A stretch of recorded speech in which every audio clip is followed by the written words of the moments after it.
नमस्कार, माझं नाव आहे श्याम भुरके. बँकेत 38 वर्ष नोकरी केली.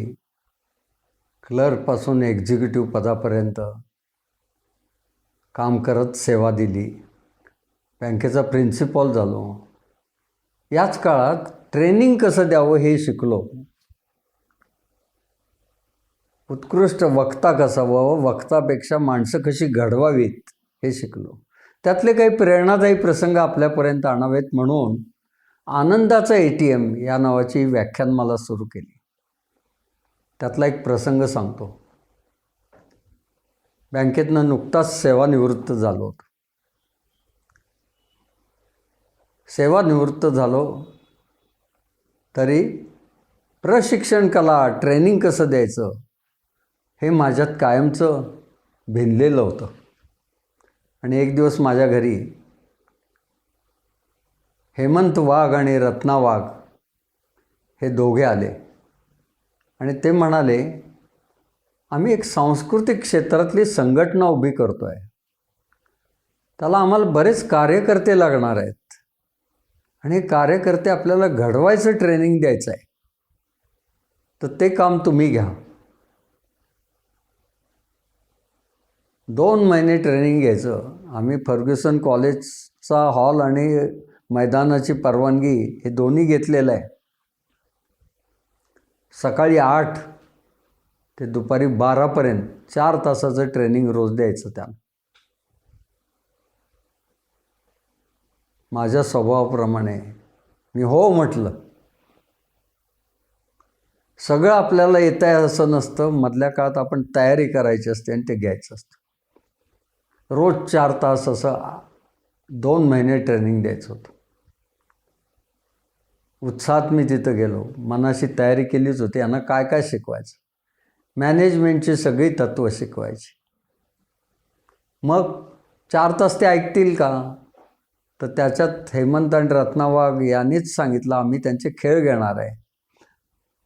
फुटबॉल द्यायचा त्यांना, म्हणजे पूर्ण ते सशक्त होत आहेत आणि टीम म्हणजे काय असते त्याचंही ट्रेनिंग त्यांना मिळतं आहे.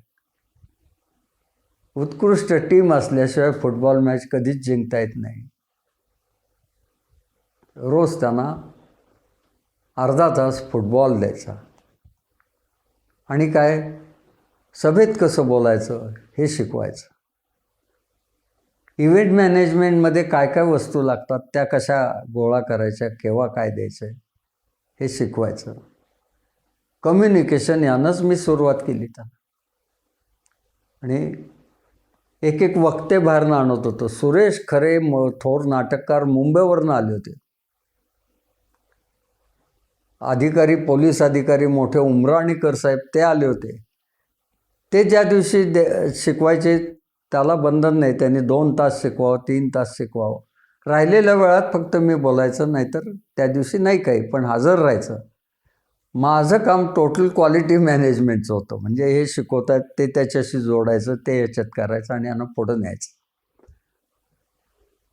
हेमंत आणि रत्ना वाघ हे सक्रिय होते.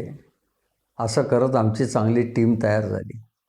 आणि ह्या दोघांच्या नेतृत्वाखाली त्यांनी अखिल भारतीय सांस्कृतिक संघ ही संस्था उभी केली. ही संस्था उभी केली. काय केलं त्यांनी, तर वेगवेगळ्या कला क्षेत्रातल्या स्पर्धा घ्यायच्या. नृत्य, नाट्य, तबलावादन, पेटीवादन, सर्व प्रकारची इन्स्ट्रुमेंट, नाटक यामध्ये तुम्ही भाग घेऊ शकाल. त्याचे गट केले की शिशूंसाठी कोणता, युवकांसाठी कोणता, ओपन कोणता, ते घ्यायचे.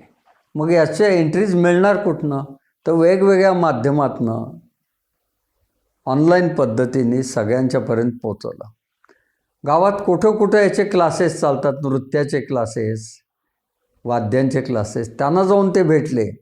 त्यांच्या गुरूंना सांगितलं की अशा स्पर्धा आहेत, त्याच्यात भाग घ्यायला लावा, भाग घ्यायला. आणि 1001 लोकांनी भाग घेऊन त्याची स्पर्धा सुरू झाली. हजाराची संख्या वाढत वाढत वाढत 8000पर्यंत गेली. दरवर्षी 21 मे ही तारीख कायम होती. 21 मेला या स्पर्धा सुरू होणार. आणि कुठून लोक येत होते? भारतातल्या 18 राज्यामधनं लोक येत होते.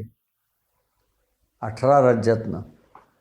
गुजरात आहे, या 7 सिस्टर्स, अरुणाचल, मणिपूर, नागालँड इथनं मुलं येत होती. दक्षिणेकडे तर चेन्नई वगैरे इकडे नृत्याचे, शास्त्रीय पद्धतीच्या नृत्याला इतकी प्रेरणा तिथं आहे, तिथले लोक येत होते. आणि त्यामुळे ही संख्या वाढायला. त्या गुरुजनांनाही आनंद झाला की राष्ट्रीय स्तरावरच्या स्पर्धेत आपल्या विद्यार्थ्यांना भाग घ्यायला मिळतोय. पुढं तर युनेस्कोने एकदा येऊन याच्यावरचा अभ्यास केला आणि त्यांनी असं पाहिलं की पुण्या भागात किंवा इथं भाग घ्यायला येतात हे पालक आता इतके जागरूक झालेले आहेत की आपल्या मुलानं कलाक्षेत्रात पुढं यावं. कलाक्षेत्रात पुढे येणारा मुलगा अभ्यासातही चांगला होतो म्हणून ते त्याच्यावर भरपूर खर्च करायला तयार आहेत. वर्षाला 1,00,000 रुपये खर्च करणारे काही जण होते. अरंगेत्रम घ्यायचे थिएटरमध्ये त्या मुलांचं. इतकं ह्या कलाक्षेत्राकडे सगळ्यांचा ओढा होता आणि या स्पर्धा वाढत गेल्या. इतर राज्यात जाऊन आम्ही भाग घ्यायला लागलो. कटकला गेलो आहे हेमंत वाघांच्या बरोबर मी. त्यांनी मला कधी कार्याध्यक्ष कधी केलं, कधी संचालक केलं, कधी कार्यकर्ता ठेवलं. काही आम्ही ते पद काय आहे याचा कोणीच विचार करत नव्हतो. ही आपली अखिल भारतीय सांस्कृतिक संघ आहे आणि याच्यात काम करायचं. कटकला गेल्यावर तिथे नेताजी सुभाषचंद्र बोसांचं घर पाहिलं, बंगला. त्या भागातले लोक कलाक्षेत्रात काय काय करतात त्याचा अनुभव घेतला. एकदा तर डेहराडूनला स्पर्धा होत्या, त्याला गेलो. तिथं मी परीक्षक म्हणून मला नेमलं होतं. हरिद्वारवरनं दिल्लीत परत ज्यावेळेला आम्ही रेल्वेने आलो, मला आठवतं आहे पहाटेच्या वेळेला सुमारे मायनस टेम्परेचर होतं, इतकी थंडी होती. तर हेमंत वाघ मला म्हटलं आता काय आपण 1 तास काढायचा या थंडीत, कसं अवघडच आहे, तुम्ही हास्य क्लब घ्या. आणि आम्ही तिथं हास्य घेतलं आणि सगळ्यांच्यात उष्णता निर्माण केली. काय काय अनुभव त्यातले. म्हणजे पुण्यानंतर वेगवेगळ्या भागात राज्य झालं. इथं थांबलो नाही. हेमंत आणि रत्ना वाघ यांची महत्त्वाकांक्षा मोठी होती. त्यांनी सांगितलं याच्यात जे जे पहिले येतात यांचं आपण ग्लोबल कॉम्पिटिशन घ्यायचे आणि परदेशामध्ये ते आयोजित करायचे, यांना घेऊन जायचं आणि इतर देशातले कोण आले तरी त्यांच्याशी स्पर्धा यांची ठेवायची. आम्ही बँकॉकला गेलो म्हणजे हे म्हणणं एका वाक्यात फार सोपं आहे. त्याच्यामागे या जोडीचे अतिशय कष्ट आहेत की तिथलं थिएटर कसं बुक करायचं, तिथले नियम काय आहेत, तिथं राहायची सोय काय करायची, त्याचा खर्च किती येईल, तो यांच्याकडनं कमीत कमी खर्चात त्यांना कसं न्यायचं. बँकॉकला गेलो. मग संकट येतात एक एक देश करत असतानाच. काय झालं, एकदा मी मलेशियाला स्पर्धा घेतल्या. सिंगापूरला घेतल्या होत्या गेल्या वर्षी. चला शेजारी मलेशिया, एक नवीन देश, लोकांना यायला उत्साह, चला नव्या देशात घेऊ म्हणून मलेशिया देशात ज्यांना यायचं आहे त्यांनी नाव नोंदणी करावी. या तारखांना आहेत. लोकांनी विमानाची तिकीटं काढली, त्यांनी मलेशियातलं थिएटर बुक केलं, सगळ्यांची राहण्याची सोय झाली. आता स्पर्धा घ्यायच्यात पण अजून मलेशिया सरकारचं पत्र हातात पडत नाही परवानगीचं.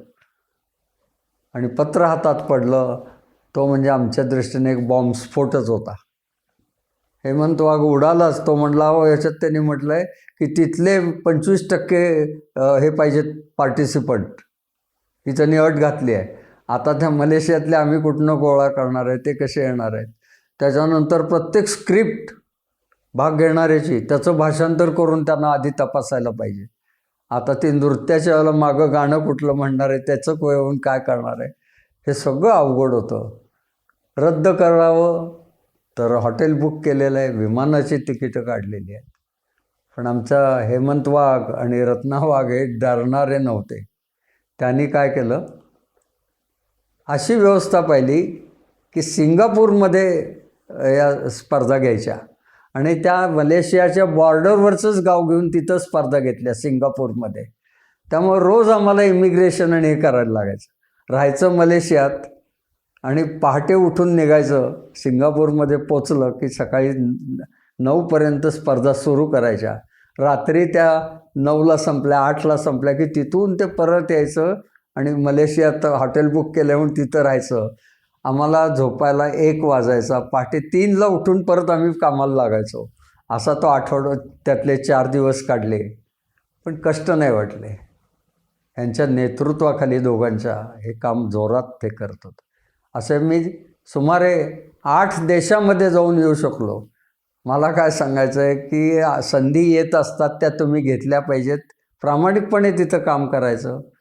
आधीच मला काय मिळेल असा कधी विचार करायचा नाही, करत राहायचं. श्रीलंकेत 2दा गेलो, अनेक देशात. युरोपमध्ये जायला मिळालं, स्पेनमध्ये स्पेनमध्ये आम्हाला काय वाटलं, चला आता एवढे म्हणून आम्ही म्हटलं आमचे 250 लोक येत आहेत. ते स्पेनमध्ये म्हणले, हो असं थिएटरमध्ये आमच्या चालत नाही, हे सगळं सॉफिस्टिकेटेड असतं. इथे 15-20 जणच असे कार्यक्रम करतात. अशी एवढी गर्दी आल्यावर आमचं थिएटर खराब होईल ना. अरे मग त्यांनी आम्हाला वेगळा हॉल करून दिला आणि मग प्रत्यक्ष थिएटर दाखवायला नेलं. तर सगळी लाकडी फ्लोअर आणि त्याला पॉलिश केलेलं, असं अगदी थोडक्या लोकांनी कसा वापरायचं असं ते होते. मजा तिथली. म्हणजे तिथून मग आम्हाला या मधल्या काळामध्ये एवढ्या स्पर्धा भरवणारी संस्था म्हणून रत्ना वाघ यांना युनेस्कोनी त्यांच्या समितीवर घेतलं होतं आणि आमच्या टीमचा सत्कार हा पॅरिसमध्ये करायचं त्यांनी ठरवलं की हे एवढं काम करणार आहेत तुम्ही. म्हटले आता तिकडे स्पेनला आलाच आहे ना, जाताना आता तुम्हाला या दिवशी इथं बोलवलेलं आहे. म्हणून आम्ही पॅरिसमध्ये गेलो. तो टॉवर पाहिला 3 वेळा लिफ्ट हे करत, एकदा अशी आणि मग वर सगळं पाहिलं. आणि युनेस्कोमध्ये रत्ना वाघ यांचा सत्कार झाला. आम्हा सर्व सदस्यांचे सत्कार केले. ते भाग्य मिळालं. काय काय गोष्टी आपण करू शकतो याचा हा आनंद आहे. मी काय कलाकार आहे नाही. काय मला येत होतं, जे येतं आहे ते त्याच्यात मॅनेजमेंटच्यानं दिलं. जिथं पाहिजे तिथं, इथं प्रस्तावना करेन, इथं व्याख्यान करेन, काय जिथं मी पाहिजे तिथं मी त्या सोयीने बसेन. असं करत गेल्यामुळं जग पाहायला मिळालं. हा आनंदाचा क्षण आहे. तुमच्या आयुष्यात असे क्षण लवकरात लवकर येवोत. जे आले असतील ते सगळीकडे सांगत राहा. तो आनंद घ्या, शेअर करा. धन्यवाद.